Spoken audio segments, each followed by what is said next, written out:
Assalamualaikum sedulur.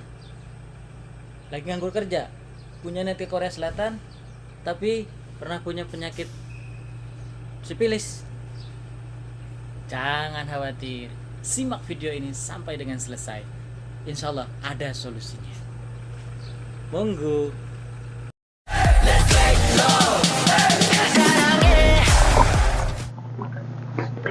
Halo, selamat pagi sobat migran dimanapun Anda berada. Kembali lagi bersama Didi Opa di Didi Opa YouTube channel. Tentunya di kesempatan hari ini Didi bakal menjawab pertanyaan dari yang punya akun @saputraae9257 yang bertanya di kolom komentar, berarti punya riwayat sipilis 1 tahun yang lalu, tapi sudah berobat dan sudah sembuh, tidak bisa ke Korea ya? Tolong dijawab mas. Oke, sebelumnya ngopi dulu ya.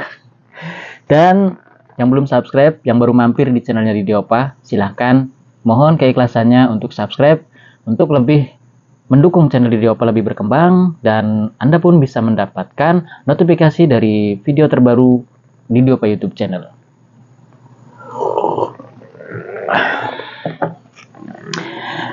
Menurut edaran dari BP2MI, yaitu dengan nomor surat PENG.96-KWS 1.DIT 2-02.02.06-7/2022. Berdasarkan data yang disampaikan oleh HRD Korea bahwa hingga saat ini terdapat beberapa kasus sipilis dan tuberkulosis yang diderita oleh pekerja migran setelah pemeriksaan kesehatan setibanya di Korea.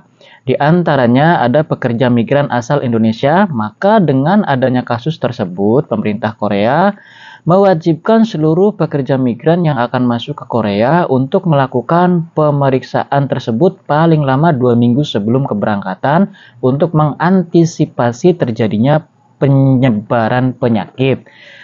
Adapun konsekuensi jika ditemukan pekerja migran terinfeksi 2 penyakit tersebut setelah pemeriksaan kesehatan setibanya di Korea adalah sebagai berikut.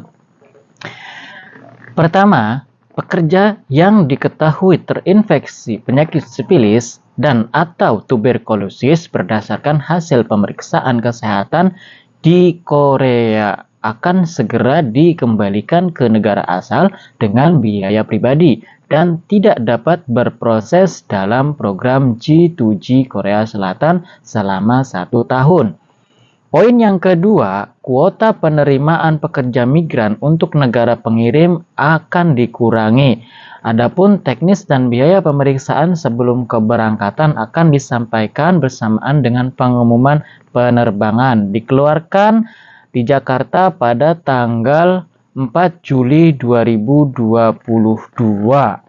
Oke. Dari surat edaran yang dibacakan tadi, berarti sudah jelas ya, jika sedang terinfeksi ataupun masih ada bakterinya atau penyakitnya gitu, berarti itu tidak lolos atau dipulangkan kembali. Akan tetapi jika penyakitnya itu sudah hilang, sudah berobat, sudah sembuh, apalagi sudah 1 tahun, berarti itu tidak masalah ya. Ini mengacu dari surat edaran saja. Nah, kenapa? Jadi selama 1 tahun tidak boleh ataupun tidak diperkenankan untuk berproses program G2G Korea Selatan kan. Jadi dari titik poin itulah kita tarik kesimpulan bahwa kalau sudah tidak 1 tahun sudah berlalu dan sudah sembuh, sudah berobat, berarti sudah bisa. Itu bukan hanya anggapan kita saja, namun harus disertai dengan surat keterangan dari dokter ataupun dari rumah sakit yang bisa dipercaya. Dan biasanya itu untuk sementara itu ketika mendaftar ya memang ada medical check up-nya gitu loh, dari klinik terdekat masnya ya, dari klinik terdekat Anda tentunya. Nanti dikirimkan dengan bukti scan-nya itu pada saat sending data tersebut. Nah, pada saat preliminary training juga itu nanti akan dilakukan tes ulang, medical check up ulang ya di Ciracas. Biasanya itu ketika kita prelimnya di Ciracas itu rumah sakitnya di Rumah Sakit Pertamina Pelabuhan Tanjung Priuk kalau waktu Didi ya, tapi mungkin beda tahun beda lagi. Namun untuk masnya yang sudah berobat dan sudah sembuh selama 1 tahun, Didi beranggapan bisa karena mengacu dari ini ya, dari surat edaran yang tadi dibaca, dan itu sudah aman, sepertinya sudah aman gitu. Namun untuk waspada, jaga-jaga masnya ini selama proses ke Korea Selatan itu sering-seringlah medical check up ya, tidak terlalu mahal juga sih kalau misalkan untuk memeriksakan misalkan ada kendala penyakit dalam tertentu untuk masnya yang secara spesifikasi gitu ya. Maksudnya kalau misalkan masnya pernah mempunyai riwayat penyakit sipilis gitu, jadi ya fokuskan ke situ dulu gitu. Maksudnya setiap pemeriksaan medical check up katakan sama dokter, tidak usah malu karena ini demi cita-cita mas untuk bisa bekerja ke Korea Selatan. Oke. Didi sedikit cerita waktu awal Didi mau berangkat berproses ke Korea Selatan ini lewat C2J ya. Sebelum Didi masuk kursus itu, memulai kursus bahasa Korea, Didi itu diarahkan untuk medical check up dulu oleh LPK yang bersangkutan yang Didi masuk di dalamnya gitu loh. Diarahkan untuk medical check up, dan hasil medical check up awal itu tidak dikirimkan untuk sending data, tapi itu hanya sebagai dokumen dari LPK gitu loh. Jadi bahwa anak ini bebas penyakit gitu loh. Nah terus selang 6 bulan berikutnya, jika kita masih selang mau ujian, mohon maaf karena Didi waktu itu mau masuk kursus, mau ujian pun Didi medical check up lagi kayak gitu, mau ujian medical check up lagi. Nah nanti kalau misalkan sudah lulus ujian EPS topik 1 yaitu baca tulis ataupun CBT dan skill test, itu baru kita medical check up yang ke klinik yang lebih medical check up full ya. Maksudnya medical check up full itu ya dari A sampai Z gitu loh. Nah, jadi mulai fisik, tato, tindik, dan kayak penyakit lainnya, penyakit berat dalam penyakit dalam lainnya gitu loh.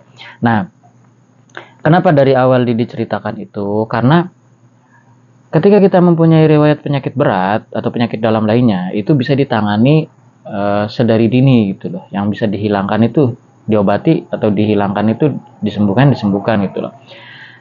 Dan kalau pengalaman Didi waktu sebelum berangkat itu, waktu prelim itu ada 2 orang yang unfit ya pada saat diperiksa medical check up pada saat prelimnya itu gara-gara flek di paru-parunya. Jadi